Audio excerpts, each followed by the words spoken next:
Halo semuanya, selamat pagi. Saya Devita Sari. Hari ini kita akan bahas materi yang sangat penting teman-teman dalam akuntansi yaitu kerangka dasar akuntansi keuangan. Mungkin kedengarannya agak sulit, tapi tenang teman-teman, kita bakal bahas pelan-pelan dengan contoh yang relate dengan kehidupan nyata. Nah, lanjut ke tujuan pembelajaran. Jadi di akhir pembelajaran ini kalian diharapkan bisa memahami tujuan laporan keuangan, menjelaskan asumsi dasar keuangan, memahami karakteristik laporan keuangan yang baik, mengenali unsur-unsur laporan keuangan. Jadi bukan cuma hafal, tapi benar-benar paham dengan konsepnya.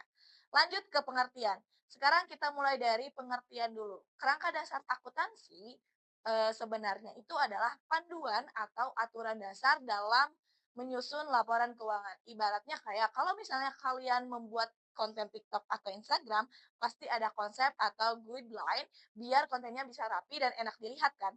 Nah, di akuntansi juga sama teman-teman. Kerangka dasar ini dibuat supaya laporan keuangannya ini konsisten, bisa dibandingkan, dan bisa dipercaya. Di Indonesia, aturan ini dibuat oleh IAI atau Ikatan Akuntan Indonesia, yaitu PSAK, Pernyataan Standar Akuntansi Keuangan. Nah, lanjut ke manfaat. Kenapa sih penting?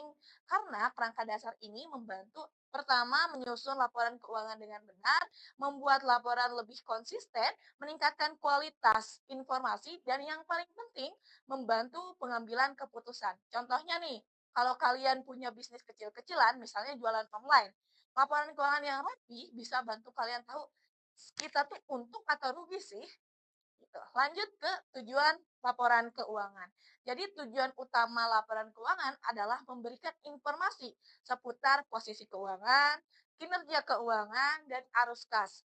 Nah, supaya bisa dipakai untuk nantinya mengambil keputusan. Contoh nyatanya, misalnya ada investor mau investasi ke bisnis kalian, dia pasti bakal lihat aset kalian berapa, untung atau rugi, utang kalian berapa. Kalau datanya jelas, bisa dipercaya. Kalau nggak jelas, ya pasti investor juga bakal kabur gitu. Lanjut ke masuk kita ke contoh soal. Nah, kenapa laporan keuangan ini penting bagi investor? Kenapa coba kira-kira? Oke, benar sekali. Karena laporan keuangan ini membantu investor dalam menilai apakah perusahaan tersebut layak untuk diinvestasikan atau tidak.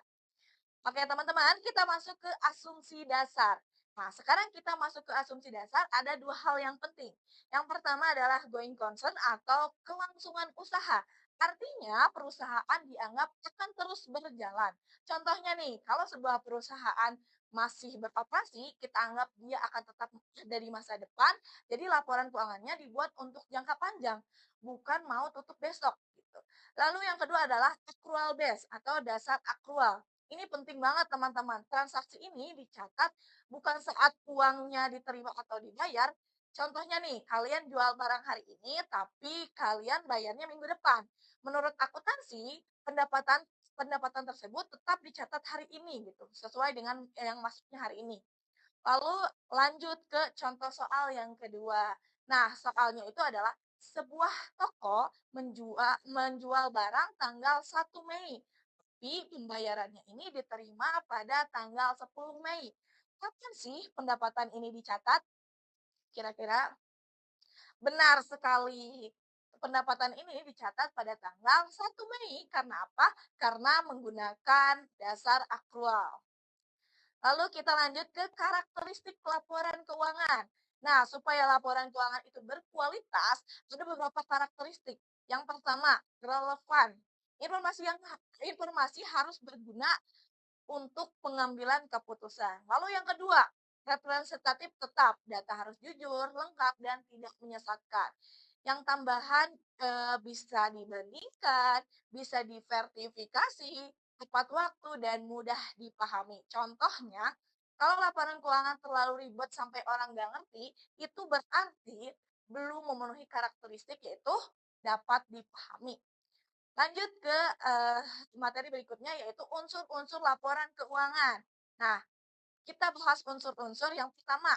Di laporan keuangan ada apa aja sih? Yang pertama ada aset, yang kedua ada liabilitas, yang ketiga ada ekuitas, yang keempat ada pendapatan, yang kelima ada beban. Lalu kita masuk ke contoh soal yang ketiga, teman-teman. Nah, ada gaji karyawan ini termasuk aset atau beban?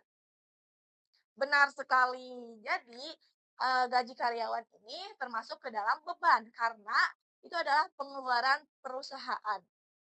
Oke, kita udah berada di penghujung materi. Jadi, kesimpulannya adalah kerangka dasar akuntansi itu penting banget karena jadi dasar dalam membuat laporan keuangan yang jelas, akurat, dan bisa dipercaya. Semoga materi hari ini bisa membantu kalian lebih paham akuntansi. Kalau ada yang masih bingung, boleh banget ditanyakan. Terima kasih.